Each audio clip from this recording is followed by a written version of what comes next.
What's going on, everyone? Welcome back to another edition of Movie vs. Book. What's the difference? Sponsored by Unpopular Opinion, and today, well, I'm playing Russian roulette by making this video. For those who aren't aware, I'm a massive Mel Gibson fan. I love a large chunk of his work, and I think he makes fantastic movies.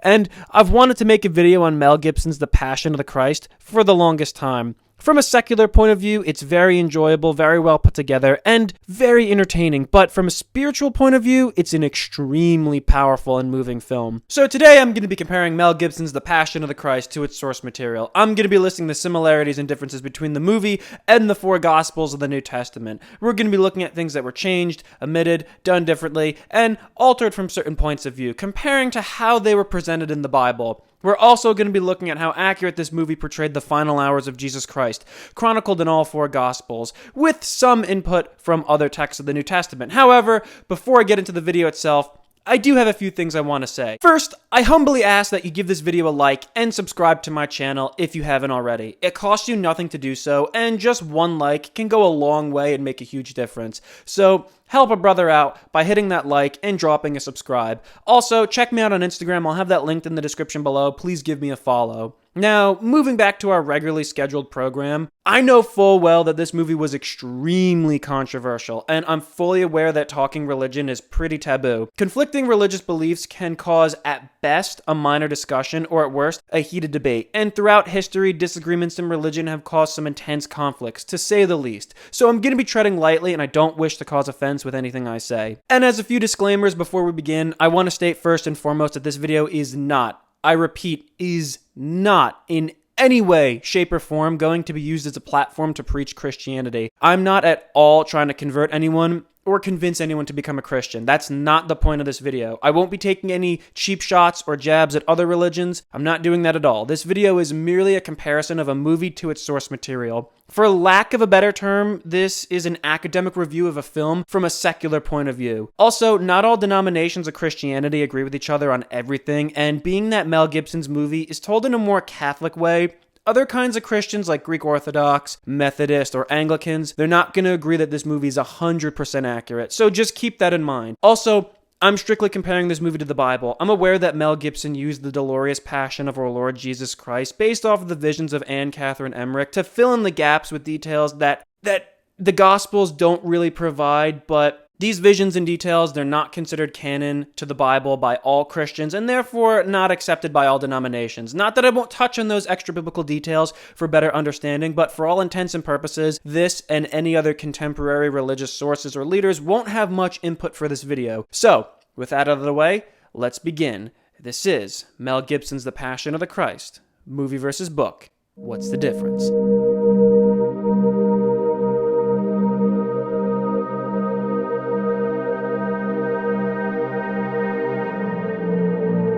Despite the many criticisms Mel Gibson has faced, it is undeniable that the man is a gifted artist and knows how to make a movie. In fact, this movie is very accurate not only to the Bible, but to the historical era it represents. We start the movie with a passage from Isaiah 53. It then takes us to the Garden of Gethsemane. What unfolds is pretty accurate to the Gospels. Jesus is praying in the garden, and three of his disciples, Peter, James, and John the Beloved, are asleep. Jesus returns to them and tells them to remain awake and go pray. He returns to his prayers in agony while sweating blood. He asks God if his will can be done without needing to suffer the fate that awaits him. From here, we come to our first major difference. In the movie, while Jesus is praying, Satan appears in an androgynous form. Satan tries to tempt Jesus and attempts to plant doubts in his mind. Jesus declares that God's will be done, and he resigns himself to his fate. Satan then sends a snake on Jesus. Jesus stomps on the snake's head, and the devil disappears. Now, in the Bible, the devil makes no appearance in Gethsemane. He isn't mentioned at all while Jesus prays in the garden. What happens in the Bible is Jesus is praying in the garden, sweating blood, and he does ask God to let the suffering pass by him, but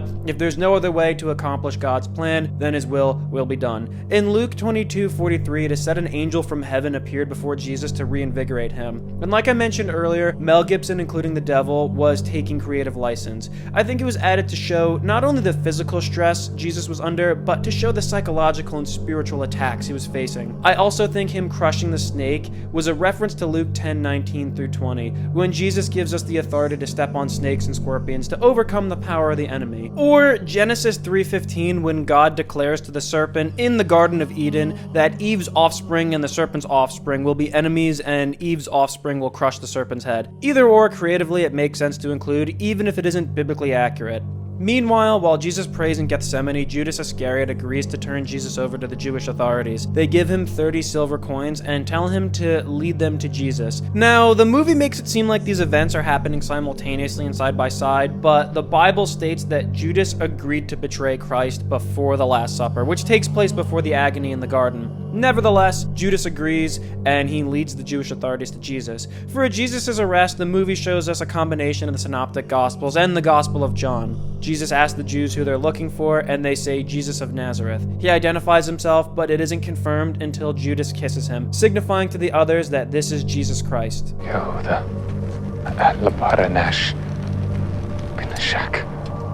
What unfolds from this point is the temple guards try to seize Jesus, but a fight erupts when Peter tries to save him. The other disciples flee, and Peter holds his own against the temple guards. He draws a dagger and cuts a man's ear off. Jesus heals the man and tells Peter to drop his weapon. This is when he tells him,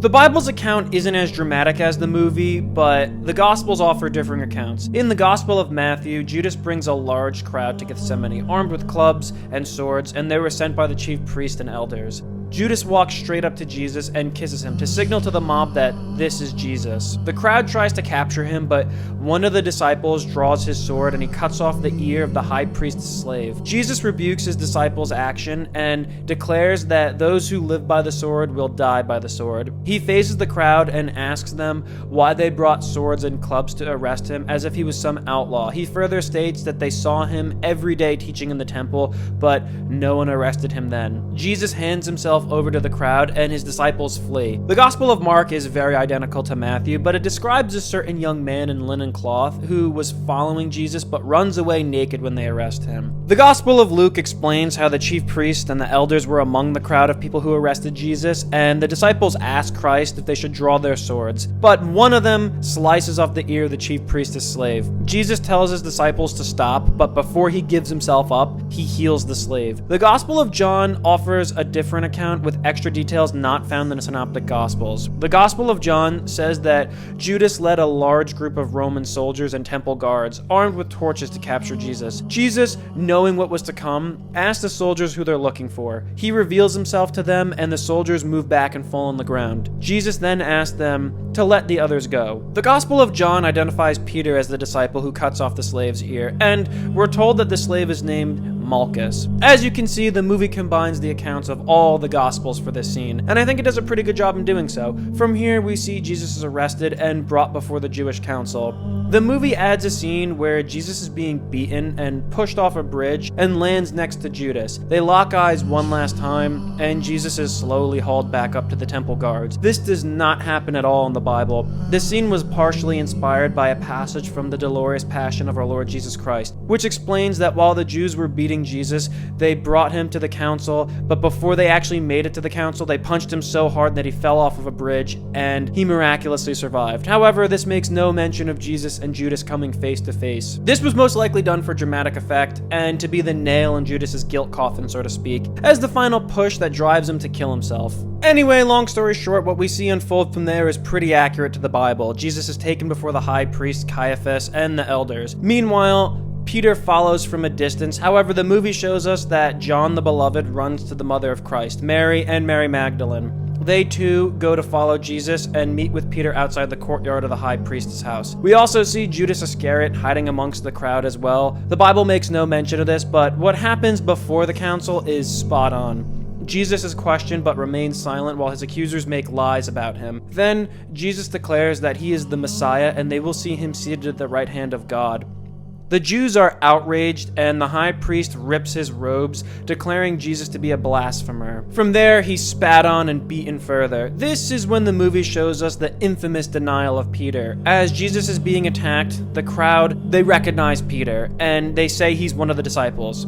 He denies Christ 3 times and locks eyes with him and recalls Jesus predicting Peter's denial. The Gospels once again offer differing accounts as to when he denies Jesus and how it happens, but the consistent details was while Peter was in the courtyard, servant women recognize him as a disciple of Jesus and he denies it, and he's confronted twice more about being a follower of Jesus and he denies it vehemently. Then a rooster crows and he's reminded of Jesus' prediction. Then he cries bitterly. In the movie, we don't actually hear a rooster crow, but we do see Jesus telling Peter that you'll deny me 3 times before the rooster crows. And this is when Peter has the realization that his prediction came true, and then he starts crying bitterly. He runs away hysterically, declaring to Mary that he's unworthy. Now, this is when we get to the death of Judas Iscariot. The Bible states that when Judas learned of Jesus' fate, he repented and took the silver back to the chief priest. He tells them how he sinned by betraying innocent blood. The elders don't care and tell them that's not their business. Judas throws the coins and leaves the temple to commit suicide. He dies by hanging himself. The chief priests take the silver coins and declare it to be blood money and use it to buy Potter's Field as a cemetery for foreigners, and it was called the Field of Blood.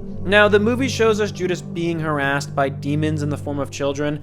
They torment him and chase him out of Jerusalem. He ends up in a desolate, God-forsaken place where he sees the rotten corpse of an animal and uses the rope around its head to hang himself. But I should mention, in the Acts of the Apostles, Peter says that Judas used the money to buy a field where he fell to his death and his bowels burst open and his guts gushed out. Returning to the main story, there's a scene which shows Mary Magdalene, and John the Beloved standing above Jesus while he's imprisoned in a subterranean jail cell. Once again, the Bible makes no mention of a subterranean prison or Mary visiting him, but this was inspired from the visions of Anne Catherine Emmerich.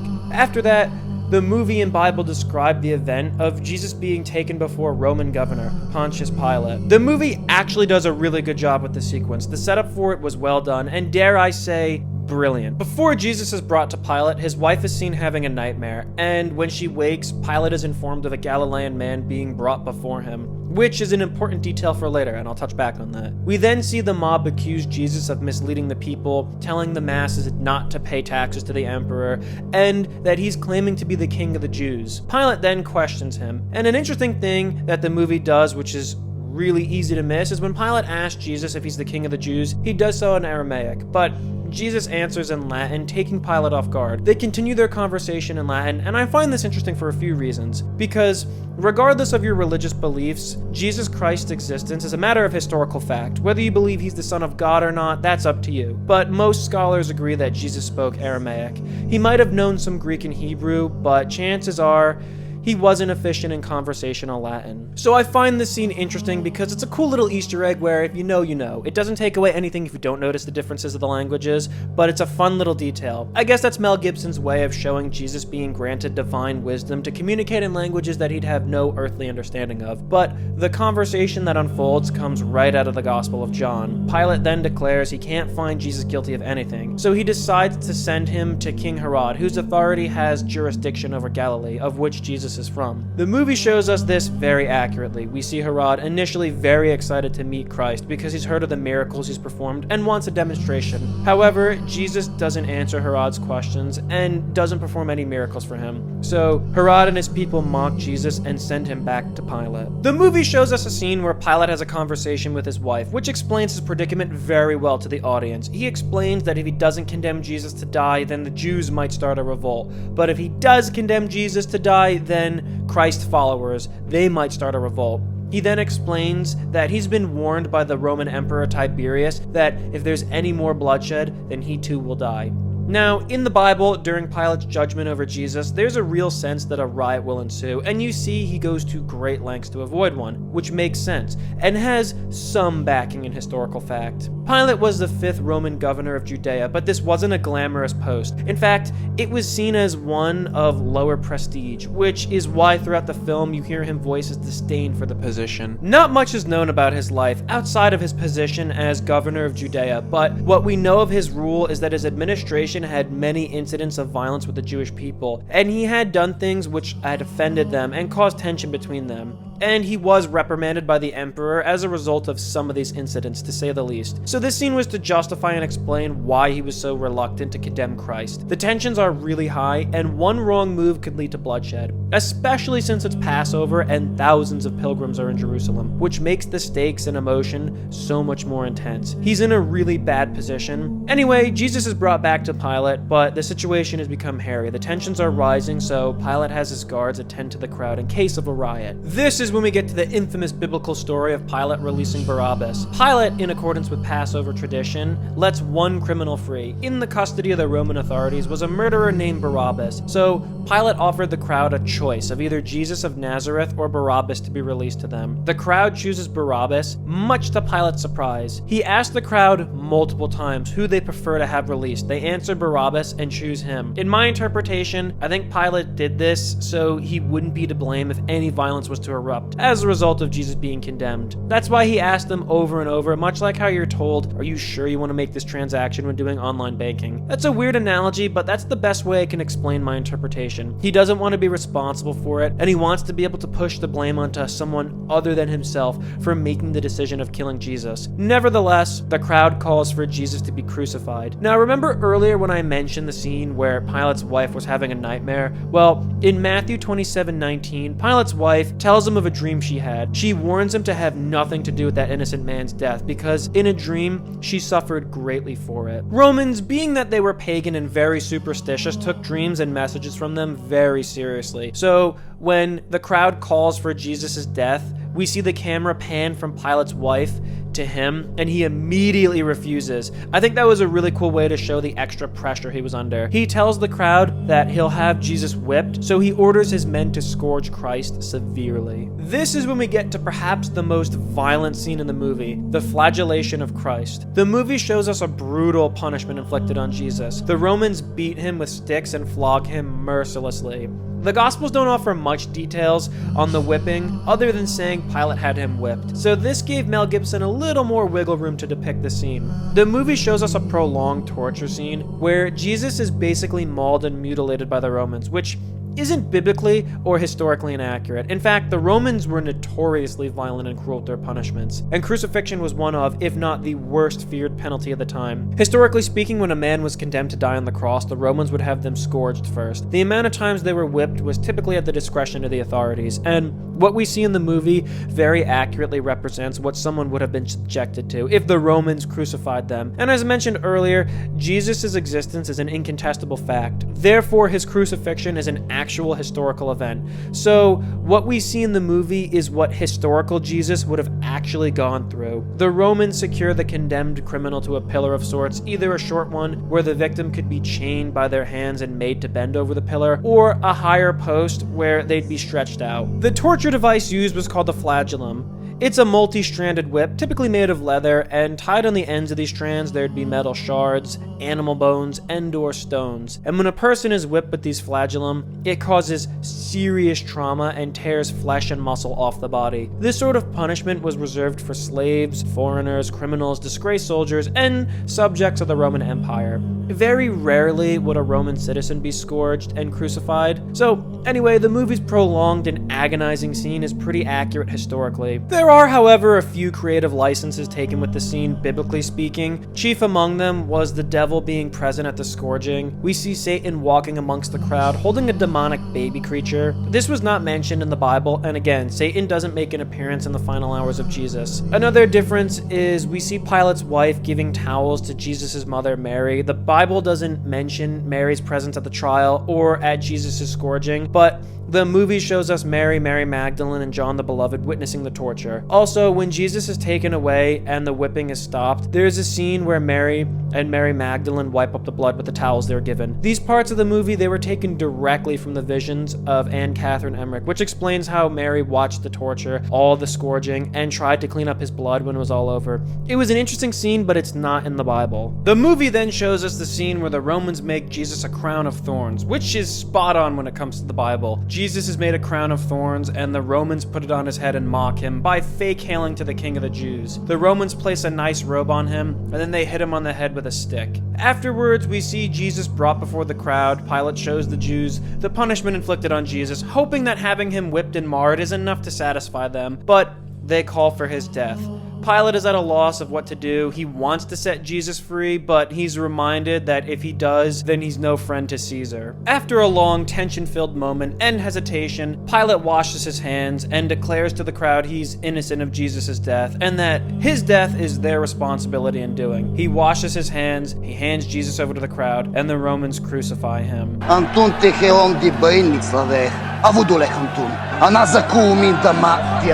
The movie then shows us the long, arduous, agonizing journey Jesus makes to Golgotha, outside the city where he's to be killed. The movie shows us Jesus struggling to carry his cross as the Romans beat him and whip him, all while the crowd is surrounding them. The movie includes a scene where Mary, mother of Jesus, runs to his side to comfort him before he's ushered away, and finally Jesus collapses and is unable to continue, so the Roman soldiers force a bystander to help Jesus carry the cross. The Bible doesn't give us much detail on Jesus' walk to Golgotha. Aside from the basic overview, the Gospels tell us how Jesus is condemned to die and he's to be crucified. The Gospel of John says Jesus carried his cross, but the Synoptic Gospels tell us that the Romans forced Simon of Cyrene to carry Jesus' cross. Simon of Cyrene is the bystander chosen to help Jesus in the movie, however, he's never mentioned by name. Now, I do want to mention that historically, the Romans wouldn't force the condemned to carry the whole cross. The condemned person would be made to carry the cross beam, known as the patibulum. The entire cross could weigh anywhere between 250 or 300 pounds, which carrying a big 300-pound wooden cross outside the city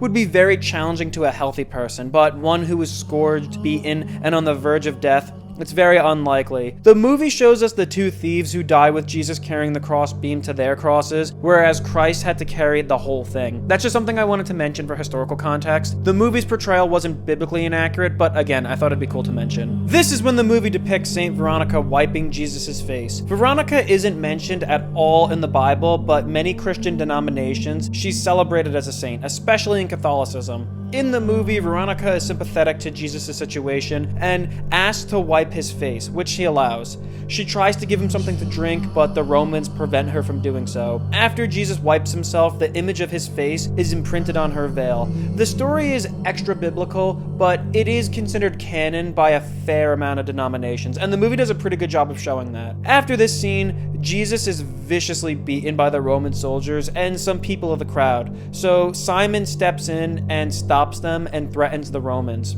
This doesn't occur in the Bible, as Simon isn't featured much in the Gospels. Finally, Jesus arrives to the site of his execution. The movie shows us Simon walking away crying while Mary Magdalene, and John the Beloved approach the crucifixion. The Romans secure Jesus to the cross and crucify him. We see Christ nailed to the cross through his palms and his feet. Now, it's a common held belief that when Jesus was crucified, he was nailed to the cross through his palms. Most of us think this because there's numerous depictions of the crucifixion showing Christ's palms being nailed, whether that be through artist depictions in paintings, sculptures, stained glass windows, or in oral tradition, and in movies. But what if I was to tell you that Jesus was most likely nailed to the cross through his wrist, not his palms? This really has nothing to do with the review. This is just something that's always interested me. So if you want to skip this part, feel free, and no hard feelings. But if you want to stick around, this is really interesting. Now, as I mentioned before, the crucifixion of Jesus really did happen and was an actual historical event. As such, in accordance to how Romans conducted crucifying people, Jesus would have been nailed through his wrist. The palms of the hands wouldn't be able to support a person's body weight if they were hanging by a metal spike. The hands would tear and the body would fall down. Now, you could argue that the footstep on the cross could provide some relief to the body weight, and the condemned man was also tied to the cross. So yeah,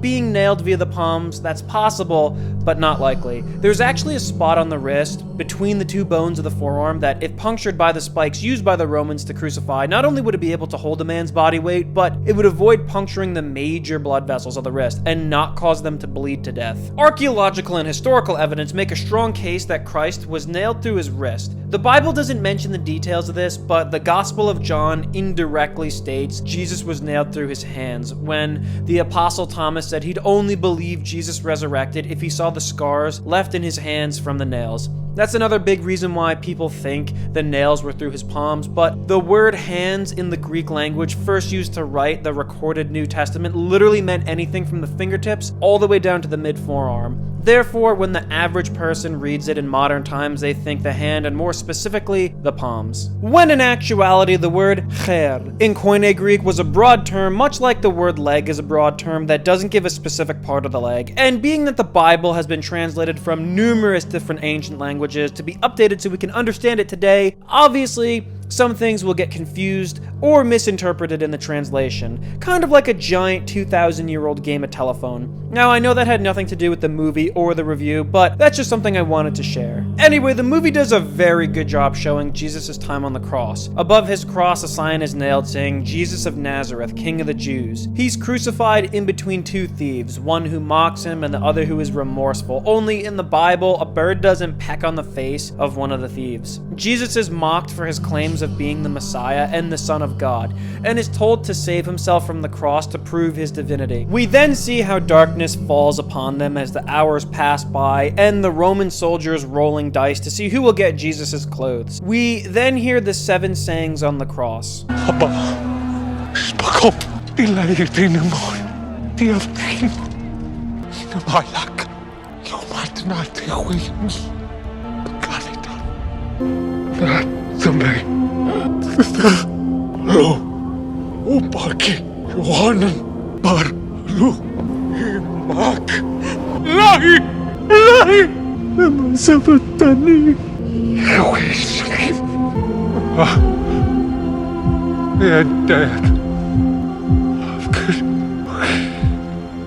All of this culminates with Jesus dying on the cross, and what we get was magnificent. It was a masterfully shot sequence which really hits home. Jesus breathes his last and dies. The ground begins to shake and the earth quakes. The movie shows us the temple cracking in two and being destroyed, in addition to the temple's veil being ripped. The Romans, in a panic, fearful of the earthquake, rush to break the legs of the thieves. They discover Jesus is already dead, so a soldier stabs him in his side, with blood and water gushing out. Now, what I find really interesting about this small detail is the soldier who stabbed Jesus and how he's presented. In Catholic tradition, the man who stabbed Jesus was a Roman soldier called Longinus. His story isn't in the Bible, but it has been expanded upon from the non-canonical Gospel of Nicodemus or Acts of Pilate. In an early telling of his story, it said in a letter from Herod to Pilate that he was punished for stabbing Jesus by being condemned to a cave where a lion would attack him every night for eternity. But later tellings of the story say otherwise. In Catholic tradition, which has been expanded upon in medieval times, it tells us of a centurion named Cassius who was suffering from an eye infection. Some sources say he was completely blind, others say that he was going blind, and the rest say he was partially blind. But he was an officer in the Roman army and was the man who pierced the side of Jesus, and the blood from his side landed in his eyes, healing him. From that moment, he converted and became a Christian. Some sources say he changed his name and was known as Longinus from that point. Others say